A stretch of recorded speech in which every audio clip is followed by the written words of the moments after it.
unatakiwa umalize siku 7 ndo rudi kwenye kilinge cha Mzee Gora. Sasa mbona mapema sana? Ndo kwanza siku ya pili, hata nusu ya muda niliyokupa hujamaliza. Umekuja kwenye kilinge cha Mzee Gora, unaweza kuniambia umefuata nini? Ni kuhusu haya masharti ambayo ulionipa.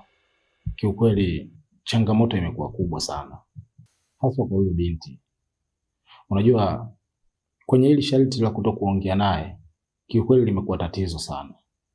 Sasa nimeona nije nikuulize, naweza nikapata njia yoyote ya kuweza kuzungumza naye, hata kama labda sio kuongea, kama kuna kitu chochote ambacho naweza nikafanya ili aweze kunielewa kwamba mimi namaanisha nini. Maana kuna muda nahitaji hata kumwambia sogea huko nashindwa, kwa sababu najua nitaharibu masharti. Sasa kama jana mwanangu, yani demu ule shuka lote kazoa yeye. Mimi nilikuwa nangatwa na mbu kichizi kwenye ugoko yani. Nataka nimwambie, naomba hilo shuka na mimi nijifunike, lakini nahofia hata nitaanzia wapi. Demu kajifunika gubi gubi ninavyokuambia, kalisweka huku kote. Kwa yani mtaalamu ni kiukweli, hii hali mimi inanichanganya sana. Kwa mimi kitu ambacho kilichonileta hapa, nataka unisaidie. Yani kama kuna namna nyingine mimi naweza nikampa hata ishara nielewe. Tujue tunafanyaje. Maana sana najikutani sio masharti tena, naishi maisha ya mateso. Bwaka utakenge kabulakia turabona. Unataka pesa au utaki pesa?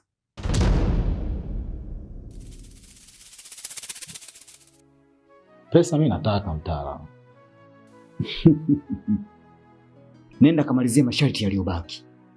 Utarudi siku ya 7. Yangana anaonekana kapata kulegeza kamba. Sawa, nakuelewa, nitaenda kumalizia. Mkingine kwenye ile nyumba unayokaa unatakiwa uame. Katafute sehemu nyingine ya kukaa wewe peke yako ili uweze kumalizia siku zilizobaki. Sawa sawa?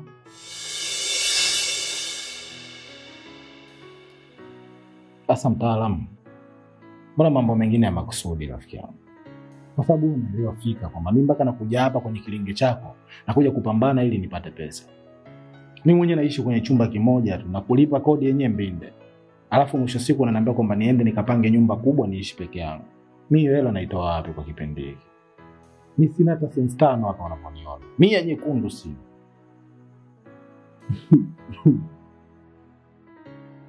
Unaamini katika uganga? Unaamini katika mizimu? Unaamini katika ndagu? Togora marume. Unaamini? Ndio naamini mganga. Bwaki utakeile. Kabulakia turabona. Unaweza ukaenda. Pesa inafanya watu wengine tuingie kwenye njia ambazo sio salama kwetu. Mungu nisaidie. Nipeleze